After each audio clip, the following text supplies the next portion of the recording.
राधे राधे प्यारे भक्तों, शाम सदा शिव चैनल में आप सभी का स्वागत है। आज हम आपके लिए लेकर आए हैं एक पौराणिक कथा। भगवान शिव बताते हैं कि असली दुख क्या है। आज मैं आप सभी को भगवान शंकर की बड़ी अद्भुत कहानी सुनाने जा रही हूँ। एक बार भगवान शिव पृथ्वी लोक पर भ्रमण करने के लिए गए। उन्होंने एक युवक को देखा। वह युवक ईश्वर को दोष देता जा रहा था। वह अपने जीवन में निराश था, दुखी था। यह देखकर भगवान शिव एक महात्मा का रूप धारण करके उस युवक को असली दुख के बारे में ज्ञान देते हैं। तो चलिए इस कहानी से माध्यम में समझाते हैं असली दुख क्या है। अगर आप यह कहानी सुन रहे हैं तो पूरा सुनिए। इस कथा को आधा अधूरा छोड़ जाने की गलती मत करिएगा, क्योंकि इस कथा को सुनने वाले के मन चाहे फल की प्राप्ति होगी। इस कथा को पूरा सुने। आप शिव भक्त हैं तो भोलेनाथ का अनादर न करें। कमेंट में ओम नमः शिवाय या हर हर महादेव अवश्य लिखें। सुख और दुख का एक ही सिक्के हैं, दो पहलू हैं, और सुख और दुख हमारे जीवन में लगातार आते ही रहते हैं। हमें लगता है कि हमारे जीवन में हजारों दुख और हजारों समस्याएं हैं, लेकिन अगर आप वास्तविक तौर पर देखें और अगर आप इस बात को अच्छी तरह से समझे तो आप यह समझ पाएंगे कि हमारे जीवन में केवल एक ही दुख होता है। वह कौन सा दुख है और दुख का निवारण क्या है, उस दुख का समाधान क्या है, यही जानने की कोशिश कर।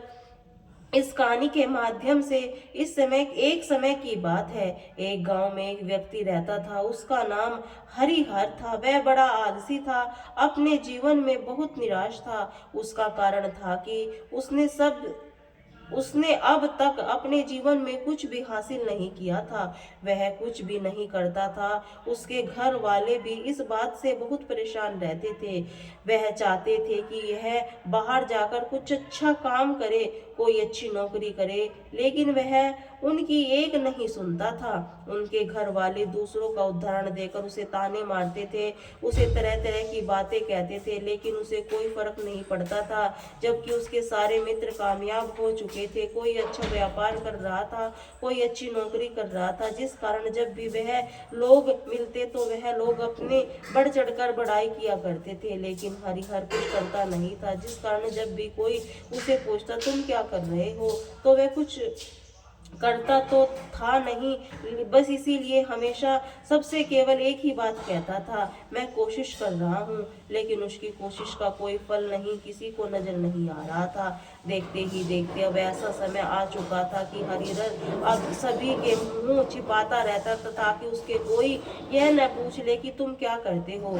तो इसीलिए वह कभी किसी के सामने नहीं आता था। धीरे धीरे उसका मन दुखी होने लगा। हरिहर अब बहुत निराश होने लगा था, मानो वह इस धरती पर बोझ हो। इसीलिए वह अपने आप को ही बहुत अकेला महसूस करता था। एक दिन उसने मन में विचार उत्पन्न होने लगा कि मेरे हाथों कुछ नहीं है, मैं क्या कर सकता हूँ।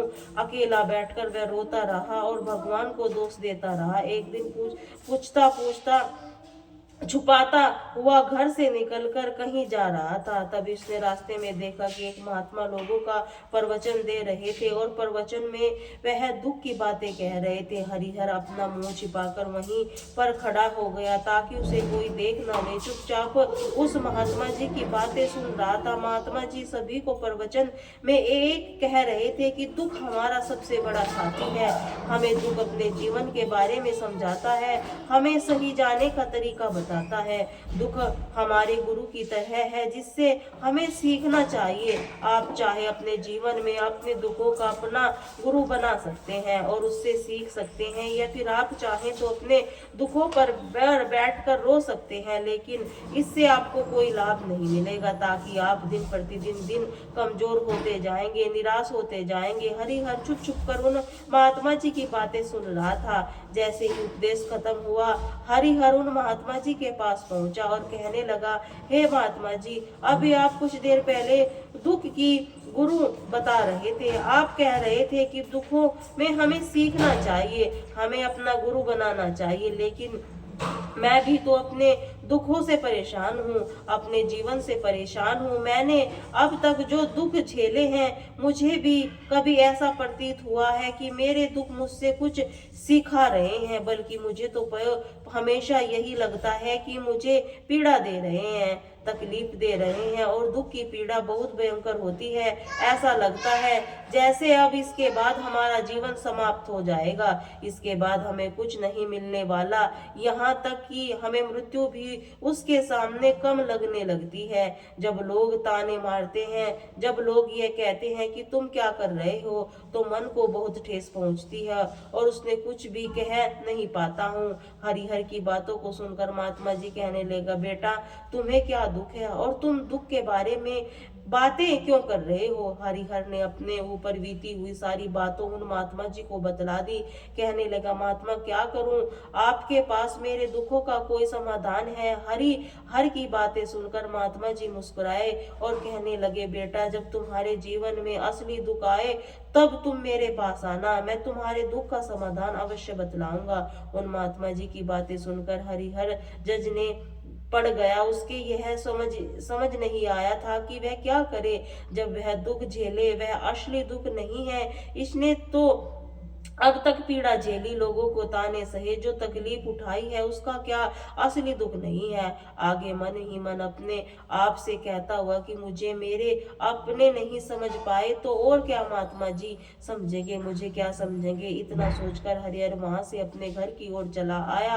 तब हरिहर लोगों के ताने सुन सुनकर बहुत थक चुका था, वह बहुत निराश हो चुका था, जिस कारण उसने निर्णय लिया कि वह अब कुछ करके दिखलाएगा। उसने अपने पिता को थोड़ा सा रुपया लिया और इस रुपए से अनेक व्यापार शुरू कर दिया। उसके पिता बहुत खुश थे कि कम से कम मेरा बेटा कुछ करने का प्रयास तो कर रहा है, लेकिन उसे व्यापार में कोई सफलता नहीं मिल रही थी, जिस कारण वह बहुत ही हताश हो चुका था, वह बहुत निराश हो चुका था। हरिहर को यह समझ नहीं रहा था कि क्या करे, किस तरह से अपने व्यापार को आगे बढ़ाए। तभी उसके पिता ने उसे कहा, बेटा कोई बात नहीं है, इसी तरह से प्रयास करते रहो, आज नहीं तो कल सफलता अवश्य मिलेगी। हरिहर ने अपने पिता की बात मानी। हरिहर अपने व्यापार में और कड़ी मेहनत करने लगा। धीरे धीरे उसे सफलता मिलने लगी और फिर उसने रफ्तार पकड़ ली। देखते ही देखते केवल 2 साल के अंदर वह बहुत बड़ा व्यापारी बन गया। उसके पास धन दौलत की कोई कमी नहीं थी। जो लोग हरिहर को पहले नापसंद किया करते, वही लोग सब उसे पसंद करते थे, उसकी ही चिंता करते थे, उसके कार्यों की सराहना करते थे। उसे माता पिता ने भी अपने बेटे से बहुत खुश थे, उसकी सफलता की अत्यंत प्रसन्न थी। धीरे धीरे हरिहर के मित्रों की संख्या लगातार बढ़ती जा रही थी।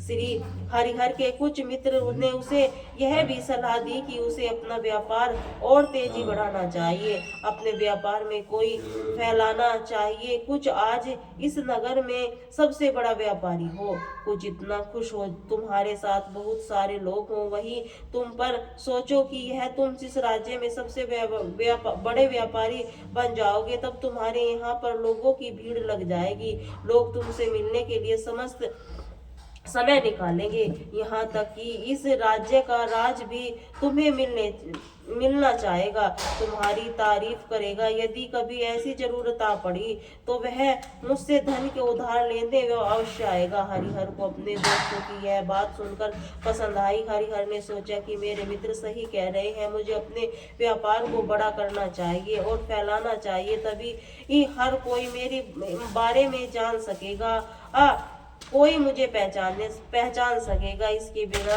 देरी किए, समय को बिना गवाए अपने व्यापार की ओर मेहनत करने लगा, लेकिन उसी बार मन में धैर्य नहीं था, जिस कारण उसे कुछ अनुचित कदम उठाए ताकि उसका व्यापार जल्दी से बड़ा हो जाए।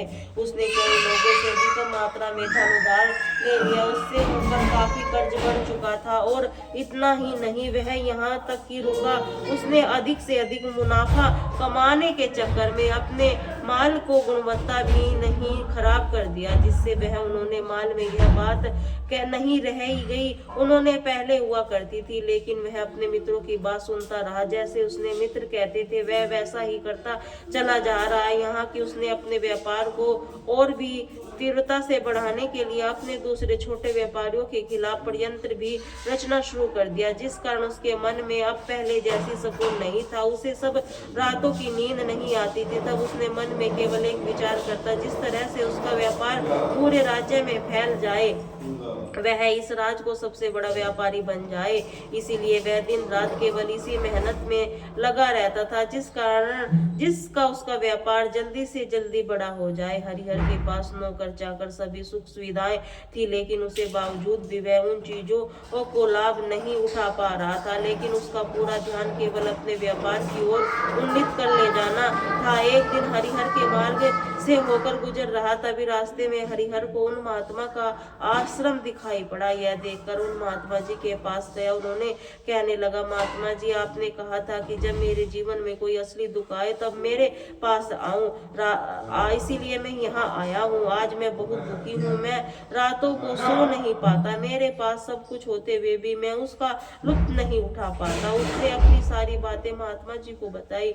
महात्मा ने हरिहर से कहा, बेटा, जब तुम पहली बार आए थे तब भी तुम बहुत दुखी थे, लेकिन तुमने अपने दुख से क्या सीखा? महात्मा जी की बातें सुनकर श्रीहर बोला, महात्मा जी, अब मैं अपने जीवन में कुछ नहीं कर पा रहा था, तब मैंने अपने दुखों को यही सीखा थी, केवल सोचने मात्र से ही कुछ नहीं होगा, उसके लिए हमें कुछ करना भी पड़ेगा। केवल कोई काम करना ही सफलता नहीं है, उसे कर्म से उसे अंजाम तक पहुंचाना हमें सफल बनाता है। फिर चाहे रास्ता कैसा भी हो, फिर परेशानियां कैसी भी क्यों न हो, चाहे कितनी भी बंधाई आपके रास्ते में क्यों ना आए, ऐसा क्यों न लगे कि अब हमारे जीवन में कुछ बचा ही नहीं है, कुछ भी नहीं कर सकते। हौसला बनाए रखो, उम्मीद नहीं छोड़नी चाहिए, अपने काम पर डटे रहना चाहिए। यह सोचकर जब मैं अपने कार्यों को सफल नहीं कर पा लेता, तब मैं अपने लक्ष्य तक पहुंच जाता तो इसी कार्य करता हूँ, इसी कार्य में अवश्य ही सफल होकर रहूंगा, क्योंकि लोग केवल सफल लोगों को महत्व देते हैं, उसके कर्मों को नहीं। हरिहर की यह बातें सुनकर महात्मा जी कहने लगे, बेटा, जब तुम्हारे जीवन में असली दुख आए तब तुम मेरे पास आना, मैं तुम्हारी समस्या का समाधान अवश्य करूंगा। इतना कहकर महात्मा जी वहां से चले गए। हरिहर फिर उसी बातें सुनकर आश्चर्यचकित रह गया। अभी यह समझ नहीं पा रहा था कि उसे तकलीफ अभी तक झेली है वह कि असली दुख नहीं है।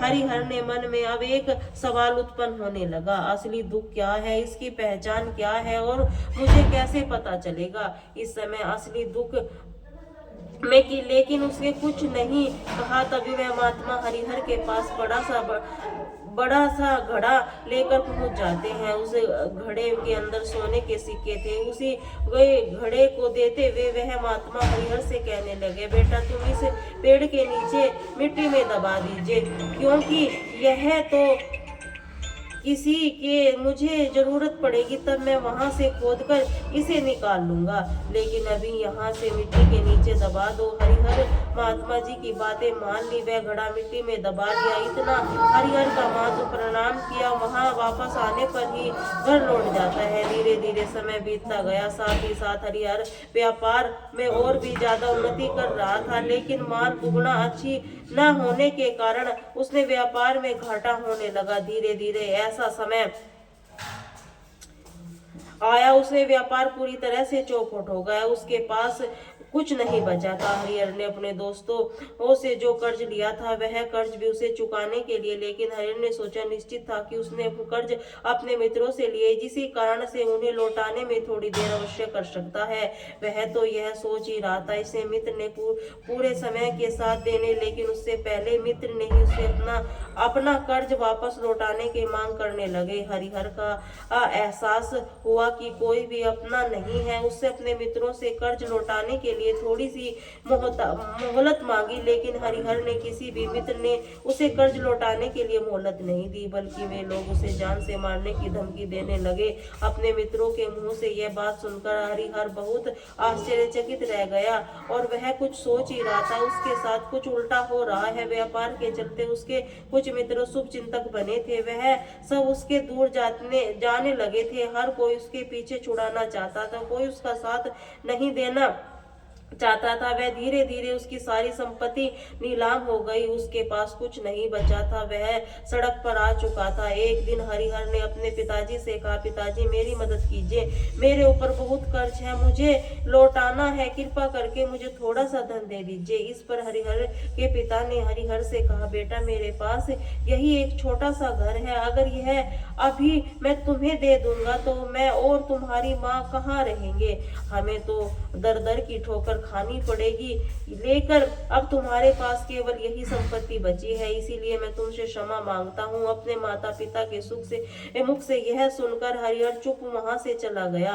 मन ही मन में यह सोच रहा था कि मेरे पास अब कुछ नहीं बचा है, मेरे पास जो कुछ था वह सब कुछ तो और लुट चुका है, मेरा सब कुछ तो सब बर्बाद हो चुका है, भला मैं जीकर भी क्या करूंगा। अब मेरे पास केवल एक रास्ता है जिसे मैं अपने कर्जदार से पीछा छुड़ा सकता हूँ।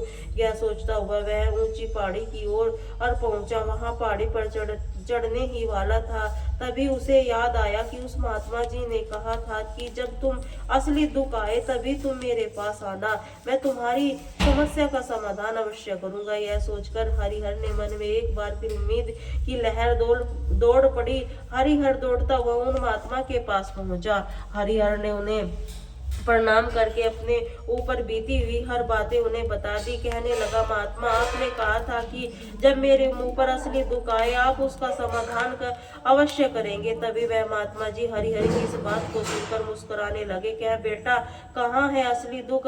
जब तुम्हारे जीवन में असली दुख आएगा तो मैं उसका समाधान अवश्य करूंगा। उस महात्मा जी के मुख से सुनकर हरिहर ने सब्र की बांध टूट गया। हरिहर ने उन महात्मा जी से कहा, क्या मैंने आज तक जो दुख झेला है वह तकलीफ झेली है, क्या वह दुख नहीं है, क्या मुझे दुख नहीं है?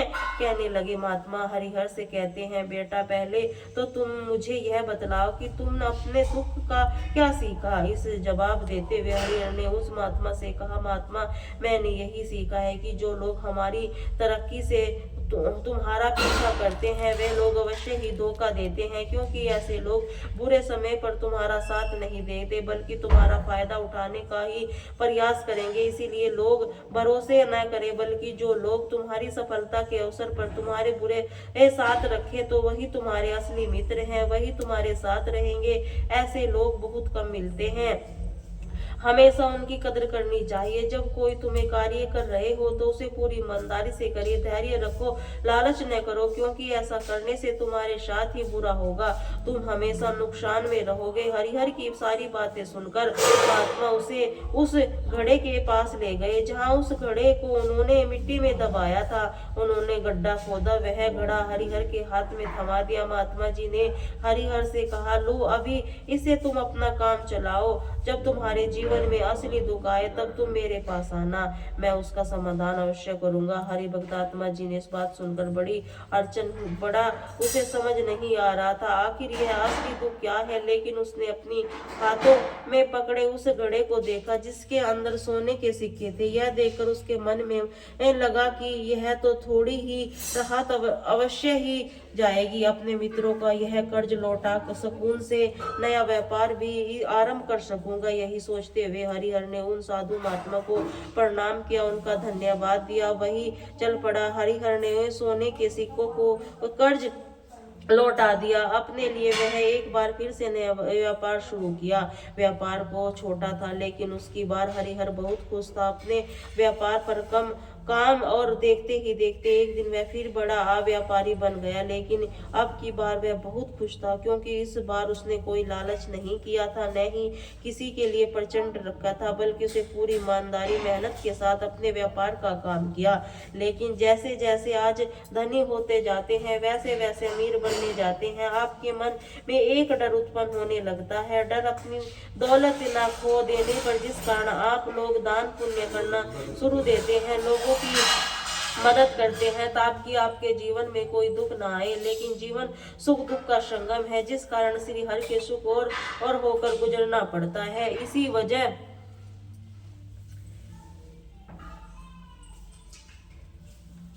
समाधान निकाल सकते हैं। आप आपको पहचान सकते हैं, जान सकते हैं, अपने जीवन हर दुखों का समाधान भी कर सकते हैं। इस वीडियो के माध्यम से असली दुख क्या है इस बारे में आपने जाना है। आगे भी इस तरह की वीडियो आप हमारे चैनल से सुन सकते हैं। बोलिए श्री राधे राधे।